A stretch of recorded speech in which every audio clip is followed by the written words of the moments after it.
invented the concept of areas walking. That's awesome.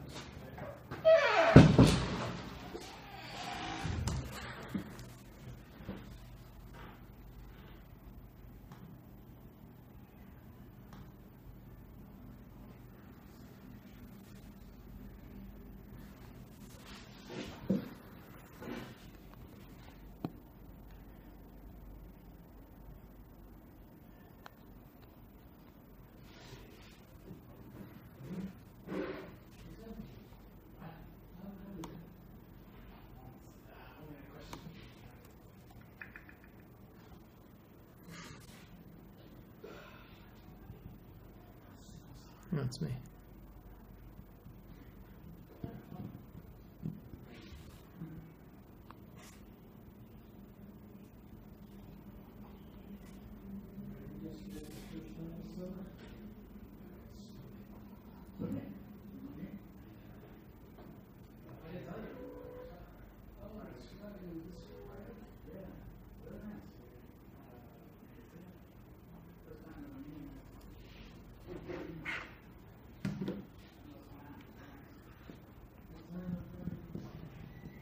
Two people here now. We're getting going. Hello, everybody from Jerusalem. Let's see. Hello, Chris. Pleasure having you with us today. We will be starting very shortly.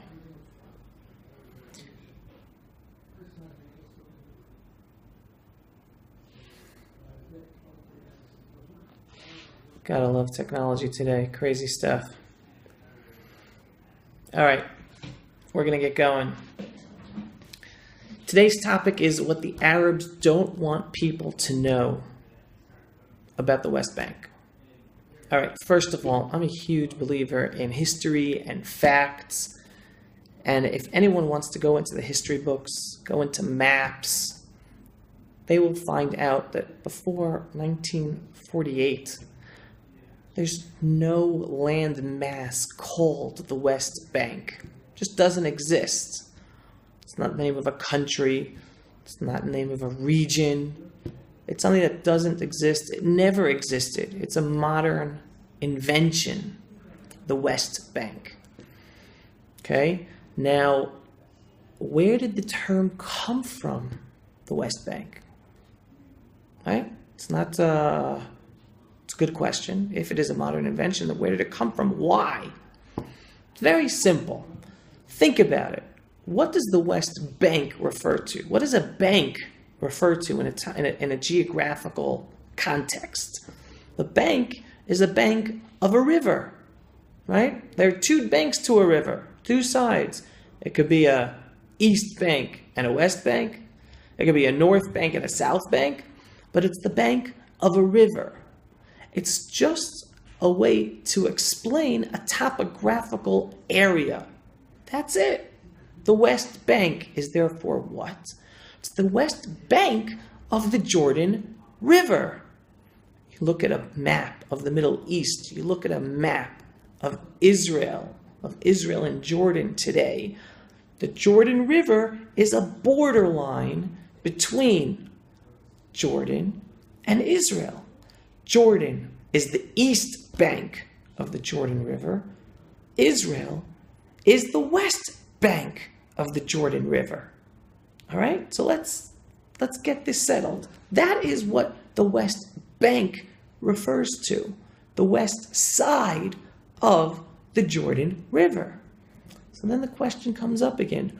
Why all of a sudden, only during the last half a century, did they start using the term West Bank?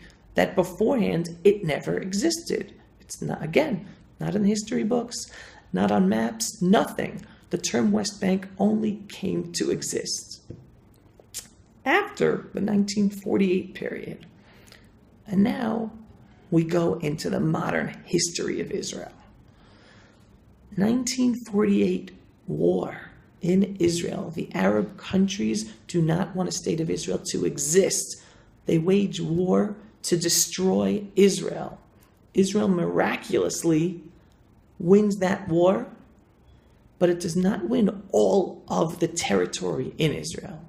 It wins territory up north, it wins territory down south, it wins a sliver of territory along the coast of the Mediterranean Ocean. Okay?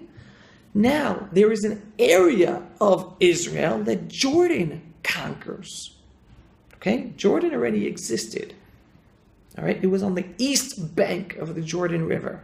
As a result of the 1948 war, Jordan conquered an area also on the west bank of the Jordan River. Then for the next 19 years, between 1948 and 1967, Jordan was considered illegal occupiers of the west bank of the Jordan River. It's not a state, it's not a country, it's an area that is defined by its topographical context, the west bank of the Jordan River. And for 19 years, Jordan illegally occupied that area. Very simply. Again, why do I say illegally occupied? Because the international community did not accept their occupation. So it was an illegal occupation. Then comes 1967. 1967, the Arab countries again wage a war to destroy Israel. Multiple Arab countries launch this war to destroy Israel. Israel preempts and in a miraculous 6-day period beats back the Arabs and wins the war. As part of that defensive war, Israel liberated the Golan Heights from Syria. It liberated the Sinai Desert from Egypt, and as well as Gaza, that was illegally occupied by Egypt. And it liberated Jerusalem and the area on the west bank of the Jordan River that Jordan was illegally occupying. Now again, as a result of the 1967 war that Israel won in defending itself from an onslaught of Arab countries to destroy Israel, Israel liberated the area that Jordan was illegally occupying, which was on the west bank of the Jordan River. Now, that area historically was called Judea and Samaria. That area has a name. Those areas have names. They go back to biblical times. They go back to the times of the Babylonians. They go back to the times of the Romans. Those names are in the books. Judea and Samaria. Those names are on maps. Judea and Samaria.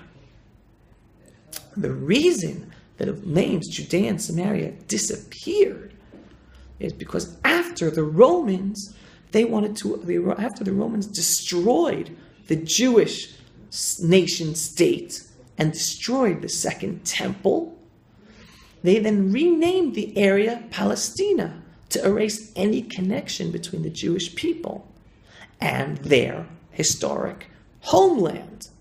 So for centuries, the area here was called Palestina because that was a Roman term. It doesn't have to do with anyone living here. Jews were still here, even though in small numbers, because they were expelled by the Romans. So again, the historic and only terminology for the land mass that topographically is called the West Bank, because it's on the west bank of the Jordan River, the only names that actually apply to those areas are Judea and Samaria.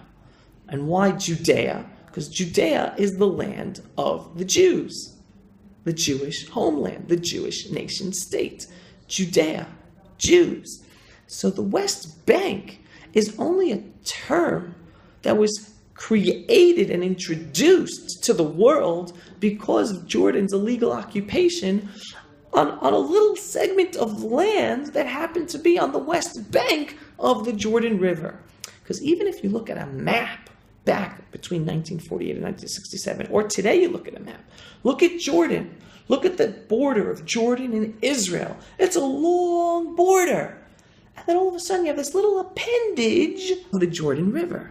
So going back to the importance of terminology, we have to reintroduce to the world the correct terminology of what's going on here in the Middle East with Israel and the Arabs. And that correct terminology is Judea and Samaria. Those are the actual names of our areas. And only after more and more people use the terminology, the correct terminology, calling the areas Judea and Samaria, can we disconnect people from the incorrect narrative of a Palestinian people deserving a Palestinian state in the West Bank. There is no such thing as a Palestinian people, right? The term Palestina is Roman. No such thing as a Palestinian state. No such thing as a West Bank. The West Bank is just the name of a topography. So we have to more and more use the correct terminology of Judea and Samaria and point out to people that West Bank is not the term of a place. It's just a topographical explanation for an area that was illegally occupied for 19 years. Before those 19 years, the term West Bank never appeared in the lexicon or on maps. So if anything can be taken from this talk today, it's that language is important. Terminology is important. If we hear people talking about the West Bank, well, let's bring out the truth. Did you know that the terminology West Bank was not used before 1948? So what does West Bank really refer to? And point out, West Bank only refers to topography. But the only name on the history books for that land mass area is Judea and Samaria. And as more and more people return to the correct language, the correct wording, we can also return to the correct narrative, because only based on the one true narrative can we come to an understanding to want to live together. But so long as people trust lies, and they trust the West Bank belongs to the Arabs, and the Arabs deserve a state there because of their rights, and they're always there. Well, no, they weren't always there. That's not their state. They're not a people. There's no such place in the world as the West Bank. It's just an explanation of its topography. The real name of the place is Judea and Samaria. Only when we can discuss based on fact and truth can we really achieve peace, to be able to live together peacefully in this area. That's it for Israel Straight Talk today. Thanks so much for joining from Jerusalem. Any comments or questions, follow us on Meerkat to get the daily live streams. Send us your comments and questions on Twitter @AviAbelo. You can always catch more and more videos to be more educated and share with other people on IsraelVideoNetwork.com. And it's a pleasure having you guys here with me. Thanks for joining us. Shalom from Jerusalem.